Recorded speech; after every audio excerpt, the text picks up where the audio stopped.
नमस्कार। सबसे पहले सिविल मार्गदर्शन के इस ऑनलाइन प्लेटफॉर्म पर आपका हार्दिक स्वागत करता हूं।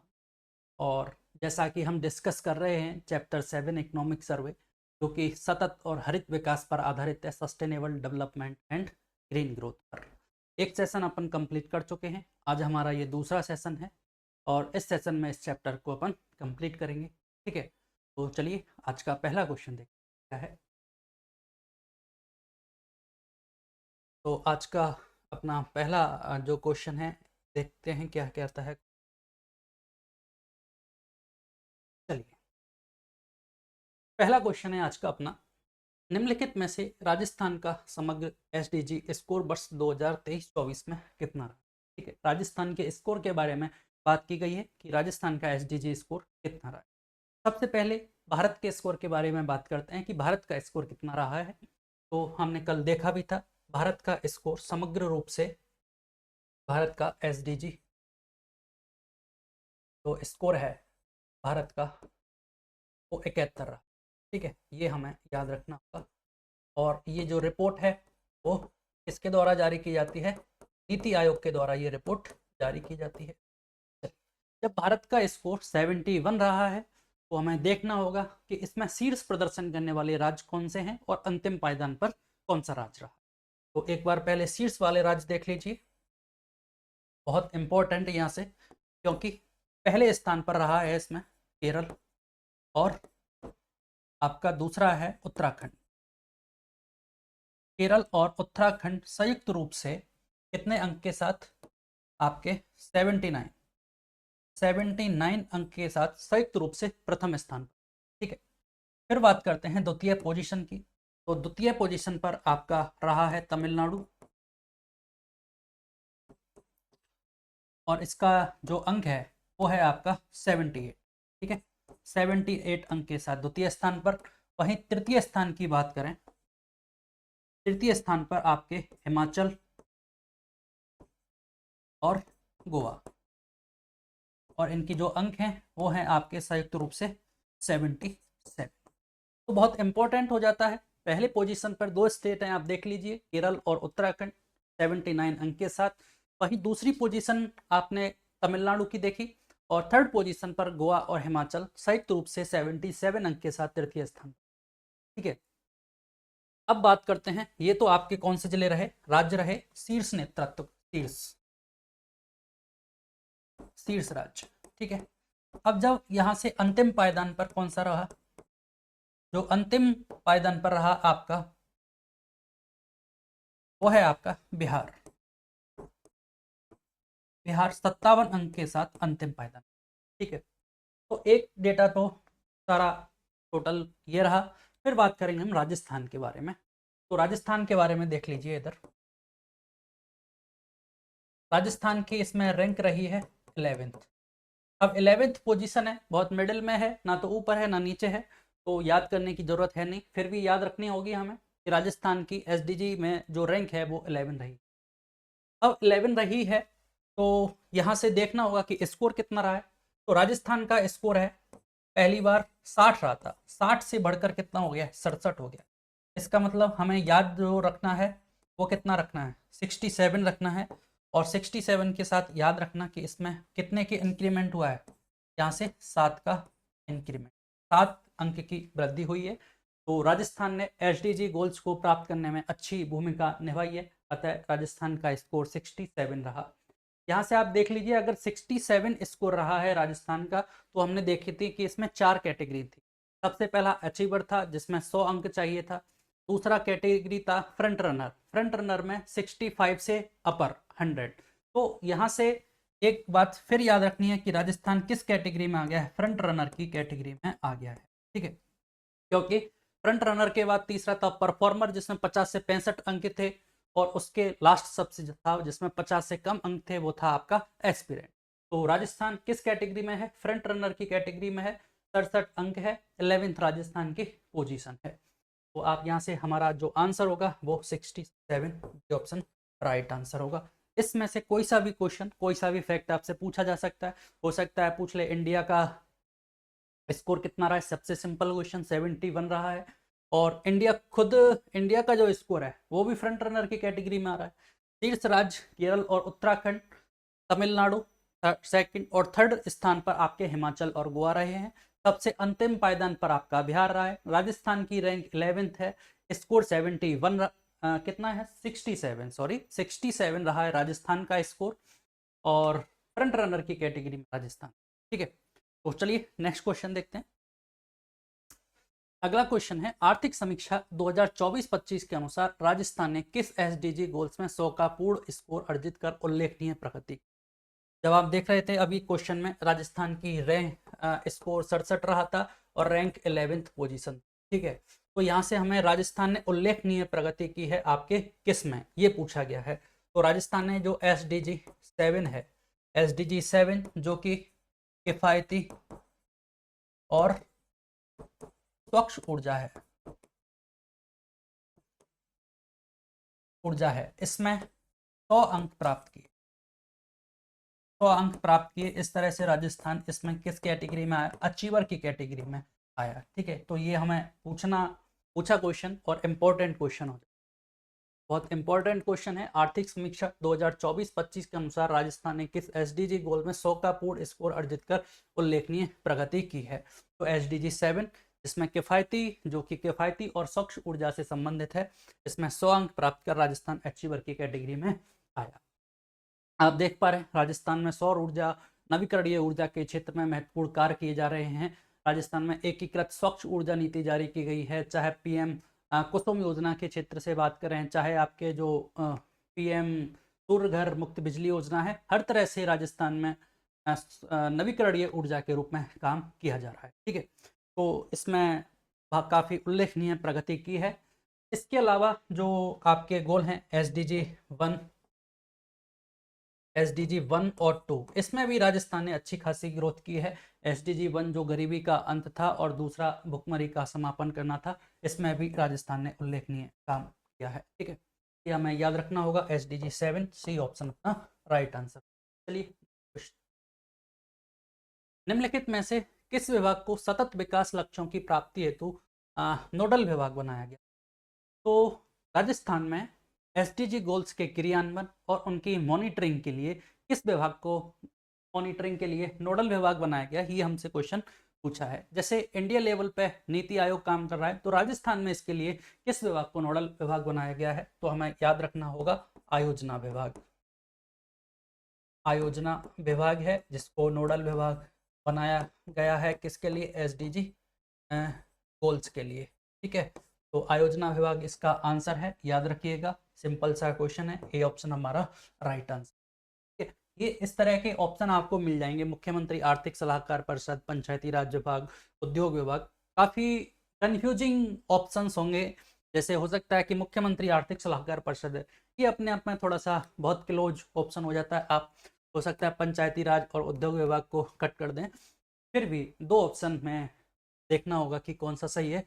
तो राइट आंसर हमें पता होना चाहिए कि आयोजना विभाग किसके एसडीजी गोल्स की प्राप्ति हेतु, इनकी मॉनिटरिंग हेतु नोडल विभाग बनाया गया। वही एक बात याद और रखना, हाल ही में मतलब मुख्य सचिव की अध्यक्षता में, मुख्य सचिव राजस्थान, सीएस चीफ सेक्रेटरी, इनकी अध्यक्षता में एक कमेटी गठित की गई है जो इनका क्रियान्वयन करेगी। ठीक है, इन एसडीजी गोल्स की मॉनिटरिंग और क्रियान्वयन के लिए एक कमेटी गठित की गई है, किसके, मुख्य सचिव की अध्यक्षता में। ये भी बात हमें याद रखनी होगी। चलिए नेक्स्ट क्वेश्चन, निम्नलिखित में से उन जिलों का चयन कीजिए जो मार्च 2024 में जारी जिलेवार एसडीजी सूचकांक के समग्र रूप से शीर्ष तथा अंतिम स्थान पर रहे। अब जैसे नीति आयोग ने एसडीजी इंडिया इंडेक्स जारी किया, अब इसमें स्टेट वाइज भी काम चालू किया गया। तो राजस्थान ने एक राजस्थान एसडीजी इंडेक्स करके भी रिपोर्ट जारी की जाती है, इसमें क्या प्रत्येक जिले की उल्लेखनीय प्रगति को देखा जाता है। ठीक है, तो इस क्वेश्चन में बात करें राजस्थान की रिपोर्ट के बारे में, तो ये मार्च 2024 में जारी की गई थी, और तो इसमें राजस्थान का जो समग्र स्कोर था, राजस्थान का समग्र स्कोर कितना रहा, 59.11। राजस्थान का जो टोटल स्कोर रहा था वो 59.11 था। अब इस 59.11 में हमें वो डिस्ट्रिक्ट देखने होंगे जिन्होंने शीर्ष नेतृत्व किया, शीर्ष पर रहे इनके क्रियान्वयन मॉनिटरिंग में, और वो डिस्ट्रिक्ट भी देखना होगा जो अंतिम पायदान पर। ठीक है, तो 59.11 अंक के साथ इसमें हमें पहला देखना होगा जो आपका जिला झुंझुनू है वो शीर्ष स्थान पर रहा। ठीक है, और झुंझुनू का जो स्कोर था वो 66.44 रहा। ठीक है, 66.44 अंक के साथ राजस्थान का झुंझुनू जिला पहले नंबर पर रहा। वहीं से दूसरे स्थान पर, दूसरी जो पोजीशन है, दूसरे स्थान पर आपका नागौर, और तृतीय स्थान पर आपका जिला सीकर। ये हमें याद रखना। अंतिम पायदान की ये आप देख लीजिए, जो जिले हैं वो हैं आपके शीर्ष जिले। ठीक है, वहीं अंतिम की बात करें, अंतिम जिले कौन से हैं, तो आपका अंतिम जिला रहा है कौन सा, जैसलमेर। जैसलमेर अंतिम पायदान पर रहा है। ठीक है, अब यहां से एक बात और, झुंझुनू का जो स्कोर है कौन सा, झुंझुनू का जो 66 पॉइंट स्कोर है, तो राजस्थान का एकमात्र जिला झुंझुनू जो कि किस कैटेगरी में है, ये फ्रंट रनर की कैटेगरी में। क्यों?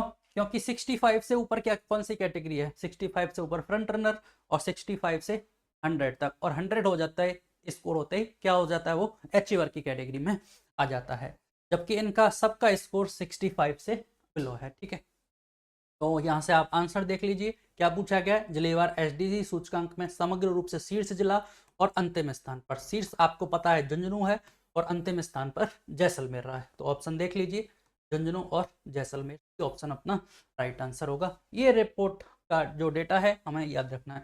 अब यहाँ से इस स्कोर में थोड़ा सा कंफ्यूजन रहेगा आपको, कि पूछा है कि राजस्थान का समग्र स्कोर कितना रहा है, तो ये राजस्थान की जो जिले वाइज लिस्ट है, जिले वाइज जो डेटा है उसका है, जिले वाइज जो कैलकुलेट किया गया है, रिपोर्ट आई है उसका डेटा है, उसमें राजस्थान का स्कोर है 59.11, जबकि जो भारत की इंडिया की एसडीजी रिपोर्ट थी उसमें राजस्थान का स्कोर कितना था, वो था आपका 67। ठीक है, और इंडिया का स्कोर कितना था, 71 था। चलिए, तो शीर्ष जिला आपके सामने देखा, झुंझुनू, नागौर और सीकर है। अंतिम पायदान पर कौन सा है, जैसलमेर जिला है। और झुंझुनू एकमात्र, हो सकता है क्वेश्चन को इस तरह से घुमा दिया जाए कि एसडीजी राजस्थान की जिलेवार रैंकिंग में राजस्थान का एकमात्र जिला जो फ्रंट रनर की श्रेणी में सम्मिलित है, तो वो आपका कौन सा होगा, झुंझुनू होगा। ठीक है, चलिए नेक्स्ट क्वेश्चन। मार्च 2024 में जारी राजस्थान एसडीजी स्टेट्स रिपोर्ट के अनुसार राजस्थान का समग्र स्कोर कितना रहा है। अभी हमने देखा राजस्थान का जो समग्र स्कोर है वो 59.11% रहा है। ठीक है, चलिए, तो ये क्वेश्चन अपना सॉल्व हुआ, ए ऑप्शन अपना राइट आंसर होगा। चलिए नेक्स्ट क्वेश्चन देखते हैं। राजस्थान एकीकृत स्वच्छ ऊर्जा नीति 2024 के संबंध में असत्य कथन की पहचान कीजिए। ठीक है, तो स्टेट, ये जो क्वेश्चन है वो आपके हरित विकास से संबंधित है। ठीक है, तो यहाँ से देखिए, राजस्थान में एकीकृत स्वच्छ ऊर्जा नीति 2024 में जारी की गई है। इसके बारे में पहला जो ऑप्शन है 2024 की नीति है और 31 मार्च 2030 तक प्रभावी रहेगी। ये कई बार इस तरह के क्वेश्चन पूछे जा रहे हैं, कई बार एक दो एग्जाम में पूछे गए हैं कि, और भी पूछा जा सकता है कि राजस्थान एकीकृत स्वच्छ ऊर्जा नीति 2024 कब तक प्रभावी रहेगी, इस तरह से डायरेक्ट क्वेश्चन पूछा जाता है। तो हमें याद होना चाहिए 31 मार्च 2030 तक ये नीति प्रभावी रहेगी। अब देखिए पहला स्टेटमेंट क्या है, इस नीति का उद्देश्य 2030 तक अक्षय ऊर्जा क्षमता को 125 गीगावाट तक बढ़ाना है। नाम से क्लियर है कि स्वच्छ ऊर्जा के बारे में बात की गई है। और ये नीति जारी करने का उद्देश्य क्या है, क्योंकि जो भारत का लक्ष्य है ये नवीकरणीय ऊर्जा का, वो कितना है, 500 गीगावाट का लक्ष्य है। उस 500 गीगावाट के जो इंडिया का लक्ष्य है उसको प्राप्त करने के लिए राजस्थान में ये नीति जारी की गई, और जो राजस्थान का लक्ष्य रखा गया वो था 125 गीगावाट। ठीक है, अब इस 125 गीगावाट, इसका मतलब ये स्टेटमेंट तो सही है। ठीक है, अब इस 125 गीगावाट को किस तरह से प्राप्त किया जाएगा, तो इसमें पहला है सौर ऊर्जा से। तो सौर ऊर्जा से कितना प्राप्त किया जाएगा, आपका 90,000 मेगावाट प्राप्त किया जाएगा। दूसरा आपका पवन और हाइब्रिड ऊर्जा से, पवन और हाइब्रिड ऊर्जा से 25,000 मेगावाट प्राप्त की जाएगी। और तीसरा है आपका hydro pump storage. Hydro pump storage से आपके 10,000 मेगावाट एनर्जी जनरेट की जाएगी। इस तरह से टोटल आपका 125 जो गीगावाट है वो जनरेट की जाएगी। बहुत ही इंपॉर्टेंट क्वेश्चन है, पूछा गया है, कई बार पूछ लिया। ये राजस्थान एकीकृत स्वच्छ ऊर्जा नीति 2024। राजस्थान का लक्ष्य कितना है, याद रखना 125 गीगावाट। 125 को कैसे याद किया प्राप्त करना होगा, हो सकता है इसमें भी टुकड़ों में पूछ लिया जाए कि भाई राजस्थान एकीकृत स्वच्छ ऊर्जा नीति के तहत सौर ऊर्जा से कितना उत्पादन किया जाएगा, तो हमें पता होना चाहिए 90,000 मेगावाट। वहीं से पवन और हाइब्रिड एनर्जी कितना आपके 25,000 मेगावाट है, और हाइड्रो पंप स्टोरेज से 10,000 मेगावाट का उत्पादन किया जाएगा। ठीक है, तो आप देखिए पवन और हाइब्रिड ऊर्जा द्वारा 2029-30 तक 25,000 मेगावाट उत्पादन करना है। इसका मतलब ये तो सही स्टेटमेंट, ये भी सही है। फिर दिया इसमें एक स्टेटमेंट इस नीति के तहत एक और था लक्ष्य कि वर्ष 2030 तक 3,000 केटीपी ग्रीन हाइड्रोजन हेतु ग्रीन हाइड्रोजन वैली की स्थापना करना है। इस जो नीति है इसके तहत एक लक्ष्य और रखा गया कि ग्रीन हाइड्रोजन जनरेट करना है। केटीपीए का मतलब हो गया kilo ton per annum, kilo ton per annum. तो इसका लक्ष्य आपके 3,000 नहीं है, आपका कितना है, ये केवल 2,000 केटीपीए है। 2030 तक 2,000 KTPA kilo ton per annum green hydrogen हेतु ग्रीन हाइड्रोजन वैली की स्थापना की जाएगी। इसका मतलब ये स्टेटमेंट हमारा गलत हो गया और हमसे पूछा गया असत्य कथन की पहचान करनी थी, तो सी ऑप्शन हमारा आंसर हो जाए। ठीक है, तो ये एकीकृत स्वच्छ ऊर्जा नीति के बारे में कुछ महत्वपूर्ण तथ्य थे जो हमने। चलिए next question, Rajasthan electric vehicle policy के तहत कितने करोड़ रुपए के ई व्हीकल कोष की स्थापना की गई। राजस्थान में इलेक्ट्रिक व्हीकल्स को बढ़ावा देने के लिए ये नीति आपकी जारी की गई, कौन सी, राजस्थान इलेक्ट्रिक व्हीकल पॉलिसी। ठीक है, अभी हाल ही में इसमें एक कोष का गठन किया गया, ई व्हीकल कोष। ठीक है, ई व्हीकल कोष का पर्पज क्या है, मतलब वही कि इलेक्ट्रिक वाहनों को बढ़ावा दिया जाए।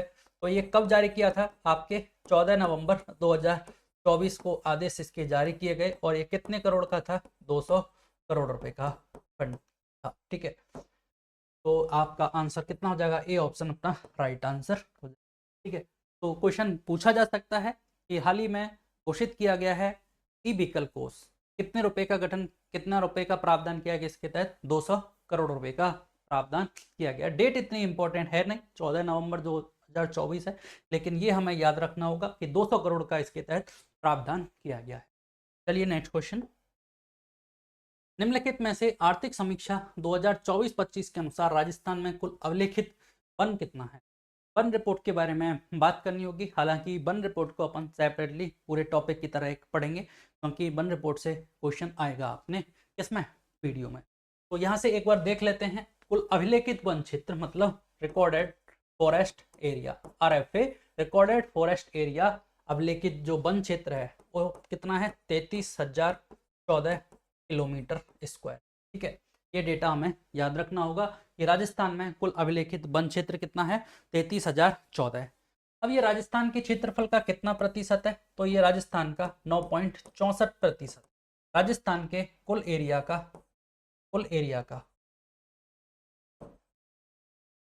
कितना प्रतिशत रहा, 9.64%, 9.64% है। पहले तो ये याद रखना है कि अभिलेखित वन क्षेत्र रिकॉर्डेड फॉरेस्ट एरिया कितना है, तो 33,014 किलोमीटर स्क्वायर है। राजस्थान के कुल क्षेत्रफल का कितना प्रतिशत भाग पर है, 9.64। यहाँ से अगली बात ये याद रखनी होगी कि जो राजस्थान वन अधिनियम है, राजस्थान वन अधिनियम है 1953 का। ठीक है, पहले तो यहाँ से क्वेश्चन बन जाता है, राजस्थान वन अधिनियम का पारित सबके लागू है, तो 1953 से। ठीक है, अब इसके अनुसार वनों को 3 भागों में डिवाइड किया जाता है। पहला, इसके अंतर्गत आते हैं आरक्षित वन, ठीक है, दूसरे आते हैं आपके संरक्षित वन, और इन संरक्षित वन को ही क्या बोला जाता है, रक्षित बोला जाता है। ठीक है, और तीसरा आता है आपका खुले वन। ठीक है, तो इनका हमें प्रतिशत याद रखना होगा कि जो आरक्षित वन है वो राजस्थान में कितने हैं। तो देख लीजिए, आरक्षित वन का प्रतिशत है आपके 36.95%। जो संरक्षित वन है वो 56 पॉइंट समथिंग प्रतिशत है, तो हमें याद रखना होगा 56। और खुले जो वन है वो है 6 पॉइंट समथिंग प्रतिशत। तो 6% याद रख लेंगे, अपना काम चल जाएगा। 6.14 है, हालांकि 6.14%, ये 56 और ये 36.95% है। ठीक है, तो ये डेटा हमें याद रखना होगा। तो यहाँ से पूछा क्या है, कुल अभिलेखित वन क्षेत्र पूछा है, जो कितना है 33,014 वर्ग किलोमीटर। एक्चुअली जो पुराना डेटा था आरक्षित वन का, उसमें ये लगभग 37% था, 37 पॉइंट समथिंग था, इसमें कमी आई है। तो इसलिए ये डेटा याद रखना कि आरक्षित वन क्षेत्र कितना है, 36.95%। चलिए नेक्स्ट क्वेश्चन। राजस्थान वन अधिनियम 1953 के प्रावधानों के अनुसार राजस्थान में रक्षित वन कितने प्रतिशत? रक्षित वन, संरक्षित वन पूछा है अपने, तो रक्षित जिसको क्या कहते हैं, संरक्षित कहा जाता है। तो अभी हमने देखा ये तो 56% था, 36, 56 और 6, तो ये कितना हुआ आपका 56.43%। ठीक है, तो आप देख लीजिए ये कितना है, 56 पॉइंट आपके 43% है, 56.43% है। ये 6.14 और ये 36.95%। चलिए नेक्स्ट क्वेश्चन। ये कहता है India state of forest report 2023 के अनुसार सत्य कथन की पहचान कीजिए। सत्य कथन बताना है, कौन सा सत्य कथन है। ठीक है, चलिए पहला स्टेटमेंट क्या कहता है कि राज्य का वनावरण। ठीक है, अब जैसे हमने रिकॉर्डेड फॉरेस्ट एरिया देखा था, उसमें दो कैटेगरी है, एक तो आपके वनावरण होता है और एक होता है वृक्षावरण। तो राजस्थान का जो वनावरण है वो कितना दे रखा है, 16,548। बिल्कुल राइट स्टेटमेंट है कि राजस्थान में जो वनावरण है वो 16,548.21 है। और इसकी बात करें तो ये 4.48 या 84, 4 पॉइंट कुछ प्रतिशत है, 4.84%। कितना, थोड़ा सा मिस्टेक, 4.84% टोटल एरिया का 4.84% भूभाग पर ये स्थित है। कितना, 16,548, 16548, 16548, 16,548 किलोमीटर स्क्वायर में,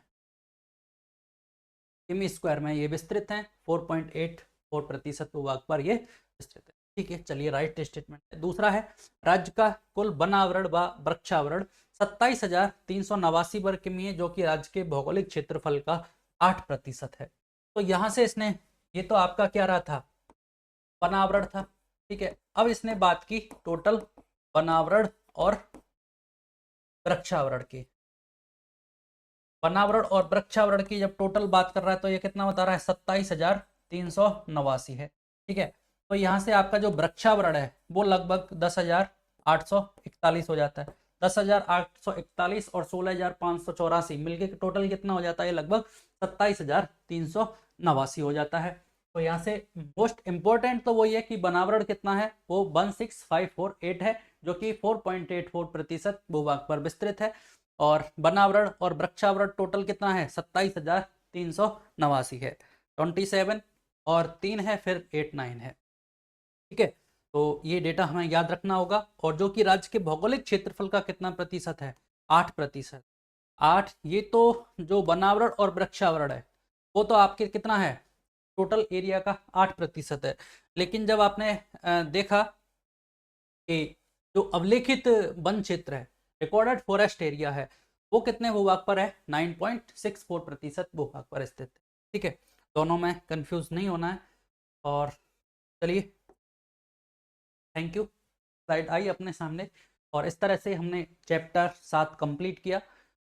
एसडीजी गोल्स और जो आपका हरित विकास, ग्रीन ग्रोथ से संबंधित जितने भी क्वेश्चन बन सकते थे मोस्ट इंपॉर्टेंट, हमने सारे डिस्कस किए।